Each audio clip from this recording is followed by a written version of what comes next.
Hello and welcome to this special broadcast. I'm Parikshit Luthra. The Quad is here to stay, said Prime Minister Modi as leaders from Japan, Australia gathered at the United States. President Joe Biden's hometown of Wilmington, Delaware. This is also a farewell summit for Biden and Japan's Prime Minister Kishida. Both leaders are nearing the end of their term in office. In a veiled reference to China, Prime Minister Modi said, "We are not against anyone," and also added, calling for respecting sovereignty and territorial integrity. The Quad statement also made a reference to the war in Ukraine and strongly opposed the use of nuclear weapons. A joint statement released by the Quad nations also called for a ceasefire in Gaza.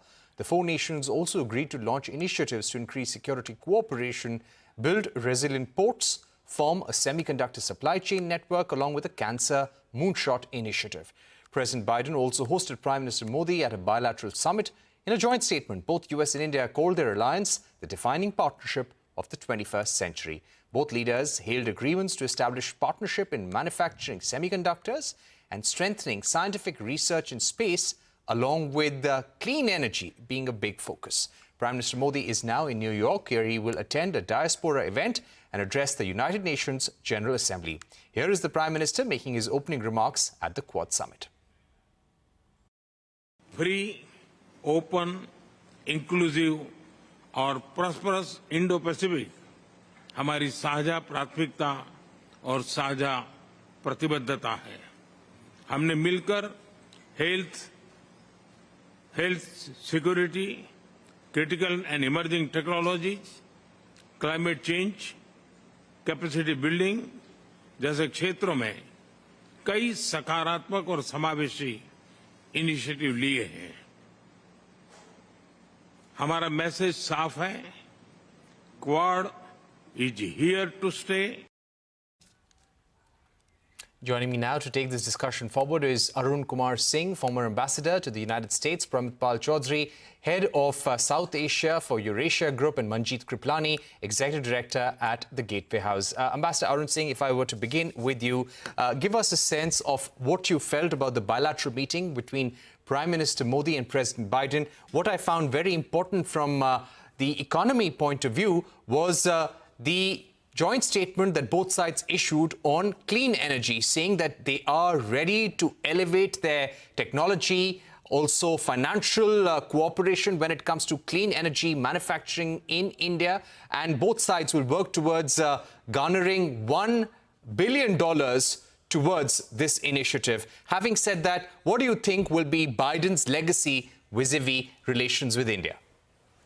So I think clean energy, as you said, was certainly an important outcome. But there were many other very, very significant outcomes from the visit, as I could say. If you look at the area of critical and emerging technologies, which has become, in many ways, the Prime Minister himself said on an occasion, the technology is now the defining parameter for the relationship. So this initiative, in many ways, has become symbolic of how the two countries want to deepen the cooperation and advance the relationship. So even here, although there's been a lot of progress since January 2023, they identified new areas for cooperation in critical and emerging technologies. And what struck me was the reference they made to a particular semiconductor plant coming up in India with the involvement of both the US and India, which would be making products for national security, where there is a contract from also the US Space Force. So that not only shows that they are moving into partnership in the area of advanced manufacturing, but also in critical areas of national security. So I think that was an important takeaway. And then again, if you look at defense cooperation, building on the tremendous progress that have been made so far, they are identifying newer areas of cooperation in defense, including, and the statement, the joint fact sheet that was issued after the visit, said clearly that the aim of all this is to enhance operational coordination and also deepen the defense industrial partnership. And they recognize many areas where progress has been made. So I think if I look at the bilateral, clearly there is an effort to signal that the relationship has moved significantly in the past few years, but they want to take it forward. And since you asked about what the Biden administration has done, course, in partnership with India. And I think a couple of areas we can identify. One is certainly this initiative on critical and emerging technologies, which has deepened the partnership in many ways. Second is advancing defense industrial cooperation. Recently, they signed a security of supply agreement when the RM was visiting the US, which would enable priority supplies in the area of defense and to ensure that there is security and confidence in the supply chain. They're now looking at a reciprocal defense procurement agreement. And the Indus X arrangement that was brought in, the India-US defense acceleration ecosystem, bringing in defense starters from the two countries to come together and explore collaboration. And that in that framework, 3 meetings have already been held. Joint awards have been announced after joint challenges. So I think these are many areas of significant development. And also it was President Biden who elevated the Quad meetings to summit-level meetings. And in the last 4 years, this has been the 6th summit-level meeting, 4 in person and 2 virtual, signaling the importance that the US attaches to this framework. So these are among the important contributions that I would identify. Right. Clearly the most defining partnership in recent times. Manjeet, if I were to ask you, we've heard from sources that the Prime Minister later today will be meeting CEOs of Adobe, Google, IBM, Moderna, Eli Lilly, Accenture, AMD, NVIDIA and Verizon. Very recently at the Independence Day function, he had given a call for design in India, design for the world. We've also seen some very substantial work happen between India and the United States over the past few months when it comes to defense manufacturing, when it comes to cooperation in healthcare, vaccine manufacturing, semiconductors, AI, quantum technologies. And I guess all of that will be a focus when he meets the CEOs today. How do you think India is poised to benefit from the growing India-US cooperation? And clearly, US is in favor of greater manufacturing in India, not just for the benefit of the United States, but for the larger benefit of the Indo Pacific. So how do you expect the Indian economy, Indian businesses to gain in the coming days? Parikshit, you said it. The collaboration between India and the US on technology is growing by the day.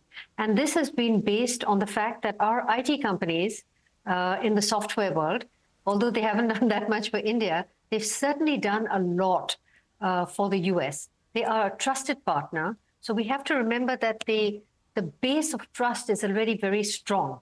They have there's been no leakages.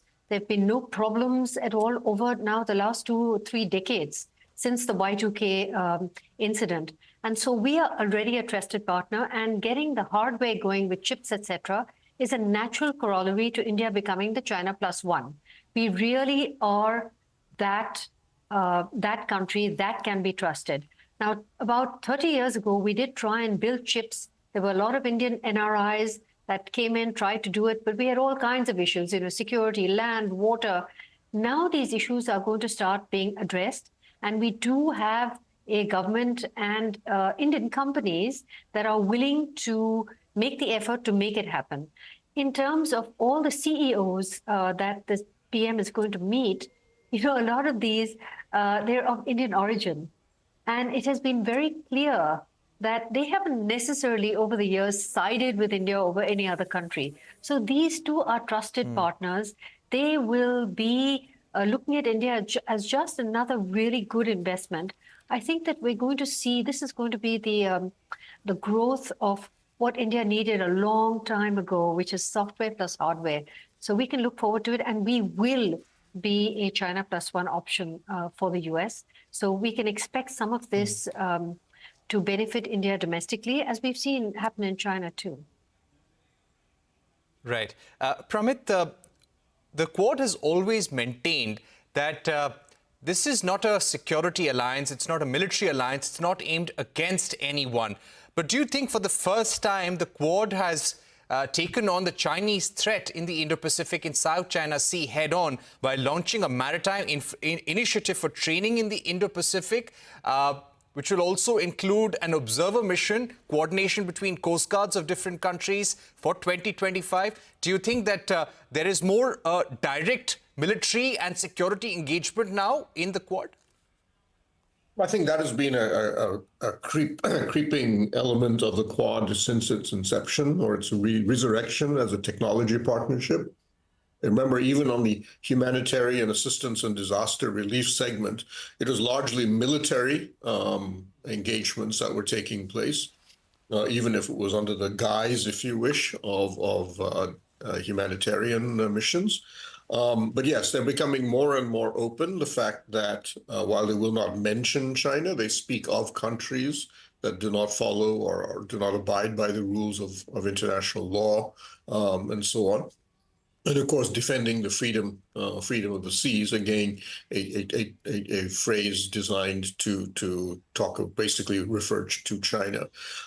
Yes, the game is basically, especially for India, because we happen to have a long border with China, that we cannot afford right now, at least, to be looking like we are part of a security alliance aimed at China. And we've always historically preferred to handle China on a bilateral level. So the Quad will build around, has to build around that. But at the heart of it, which the Chinese understand, which is why if you read their statements on the Quad, they are always extremely critical or derisive of the Quad, is strategic technology. That it's less about the aircraft carriers and the tanks. It's really ultimately who controls something like quantum computing, because if you have dominance in quantum computing, then the entire present, sort of say, structure of cybersecurity becomes completely irrelevant to you. You can cut through it with your capacities.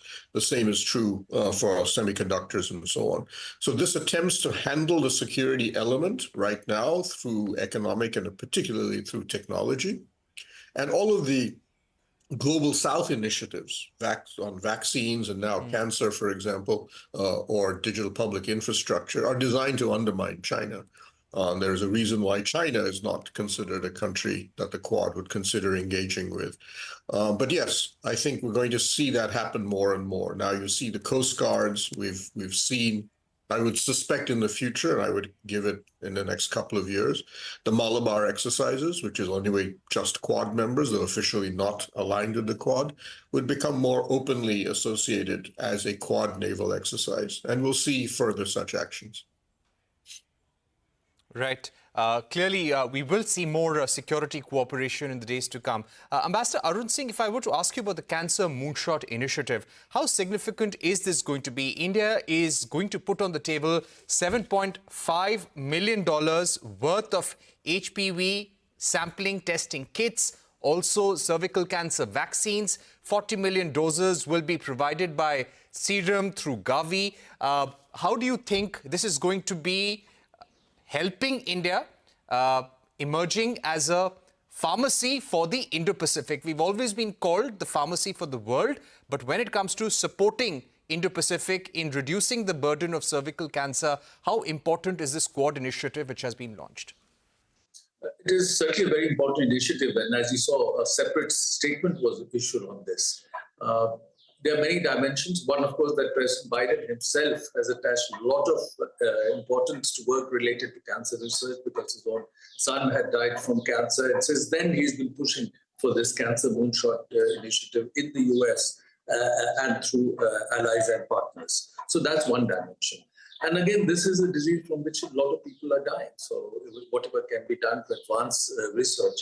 But more than that, I think the effort in the Quad, which also India emphasizes, is to do positive things so that countries in the region see that through the Quad, they are also deriving benefits. Because China's whole argument has been that the Quad is essentially a security initiative and that the members of the region would not benefit. So that, and many countries in the region don't want to have to choose between China and the US. They want both options. So I think the message from the Quad is that we are bringing benefits to the countries in the region. And the idea is that the countries in the region should have options other than China. They should not be dependent only on China. So you see what's happening here. And then there are various other initiatives that has been brought about. There's the infrastructure initiative. And then also, for example, in telecom sector. They did a pilot project in Palau. Now they're looking at doing a pilot project in Tuvalu. There's a Quad fellowship program where more and more students from other countries in Asia Pacific will be brought to the Quad countries for study. They're looking at maritime domain awareness. They have shared space-based data with countries in the region and the Pacific Island countries so that they can deal with the challenge of climate change and also challenge illegal fishing.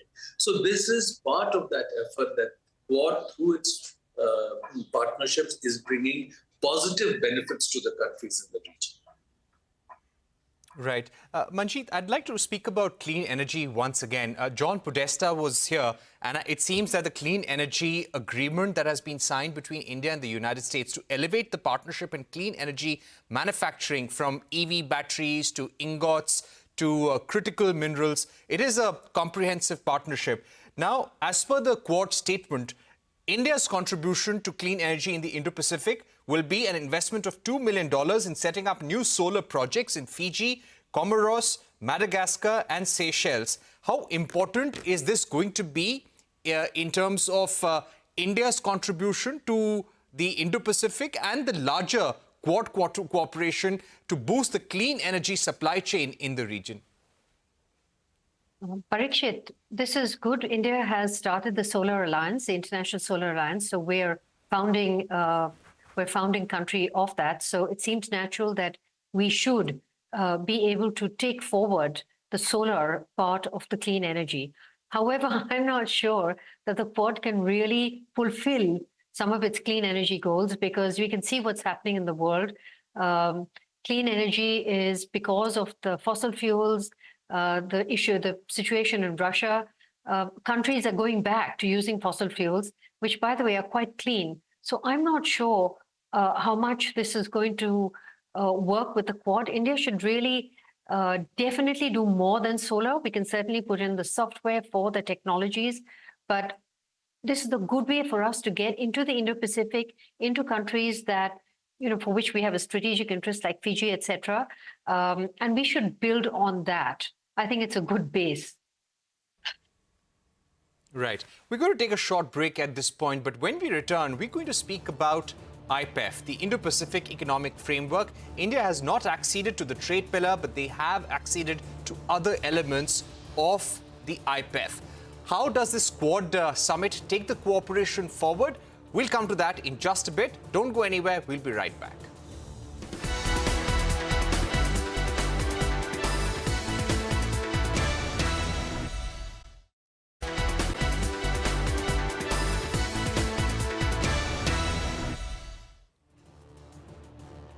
Welcome back. You are watching our special broadcast on Prime Minister Modi's visit to the United States. It's a packed visit with a lot on the agenda. A bilateral meeting with President Biden is already over. The Prime Minister has had bilaterals with the Prime Minister of Australia, Fumio Kishida of Japan as well. There's been the Quad meeting with some very, very substantive takeaways, and a fact sheet between India and US has also been launched, which really shows how both sides have elevated the partnership across semiconductors, clean energy, in health, and all technology partnerships as well. Let me go across to Pramit Pal Chaudhuri.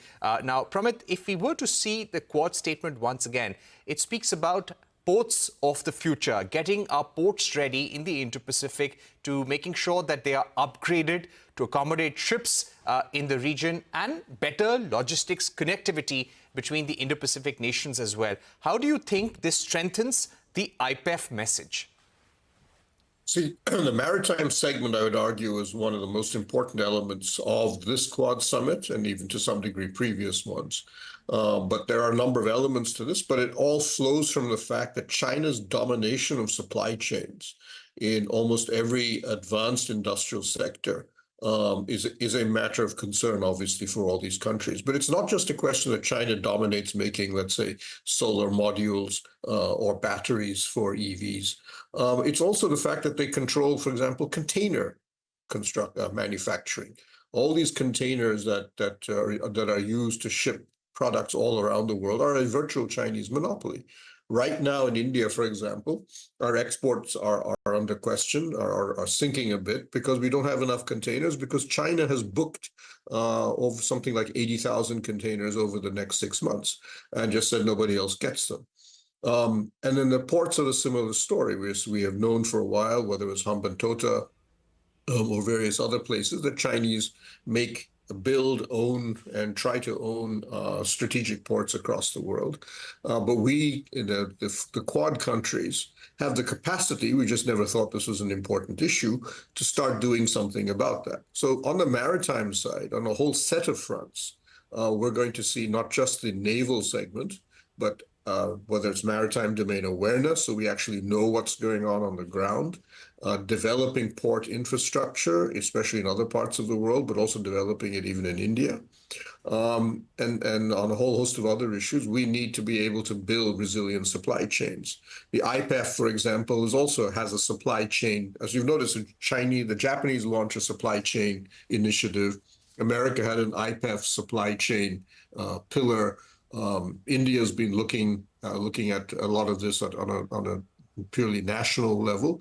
So the question for the Quad members, why don't we put these efforts together? Because all of them have the same fundamental strategic basis, which is to reduce dependence on China and ensure that China doesn't have a chokehold, if you wish, on global trade in the way that it does right now. Right. Manjeet, if I were to speak about the technology partnership under ISET, now, just a few weeks back, we had seen the US State Department and the Indian government signing an agreement on exploring possibility of semiconductor manufacturing in India by US companies under the CHIPS Act. Now, today, both President Biden and Prime Minister Modi have hailed a watershed arrangement to establish a new semiconductor fabrication plant. This is something that Ambassador Arun Singh was also referring to. This will be focused on advanced sensing, communication, power electronics for national security, next generation telecommunications, and this will be formed by support from the Indian Semiconductor Mission, as well as a strategic technology partnership between Bharat Semi, Third Eye Tech, and the US Space Force. Global Foundries is also going to set up an R&D plant in India. How do you see the semiconductor partnership between India and US taking off? Do you expect more US companies, after the likes of AMD, after the likes of Micron, looking to invest and maybe manufacture in India as well?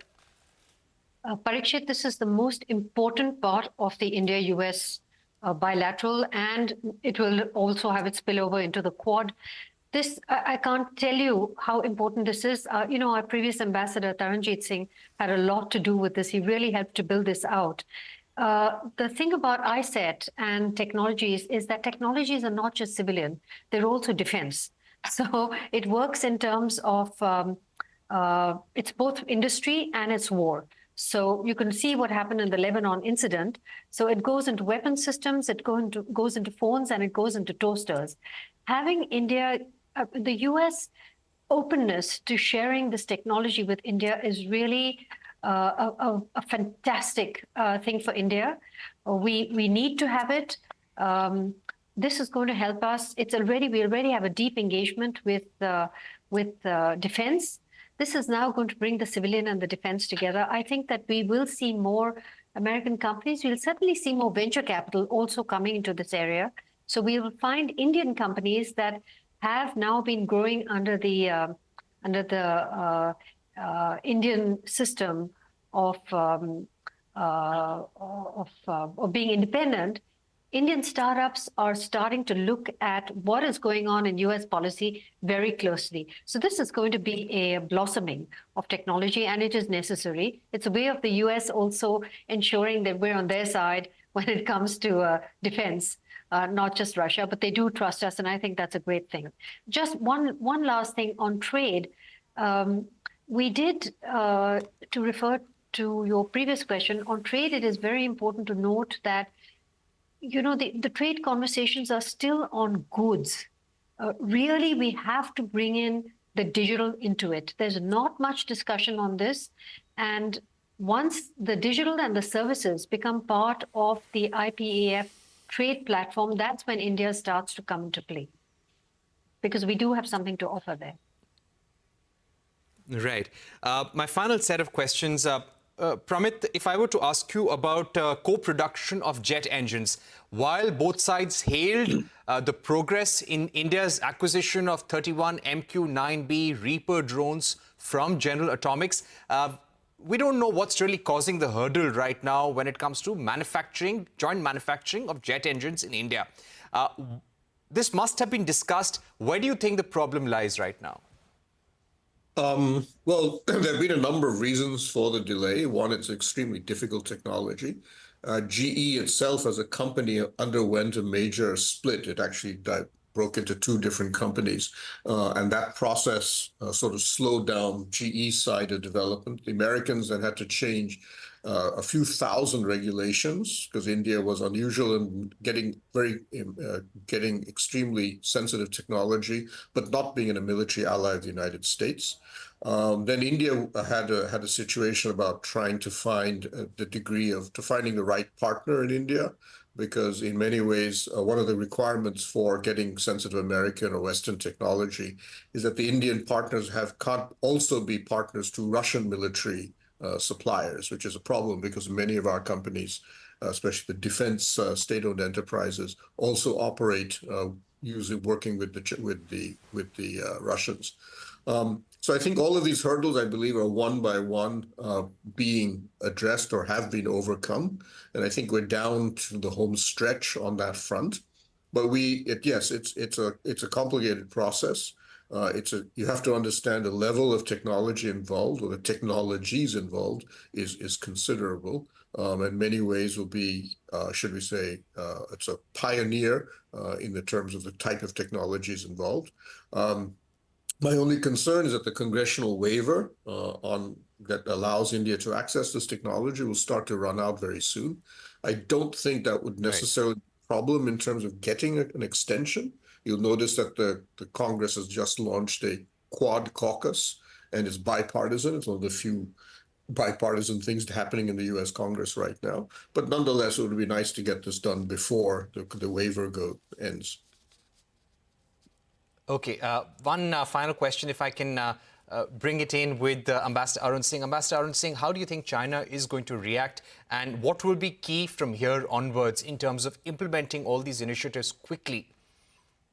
So your two questions. One, of course, China will certainly react negatively. In the statement, there is no specific mention of China, but there are sufficient references to what's happening in East and South China Sea about unilateral action, aggressive action, militarization of features at the South China Sea, the support for UNCLOS. So it's clear who the message is intended to, although they're not specifically mentioned. And China, as Pramit mentioned earlier, has always been negative about war. So they will certainly not be.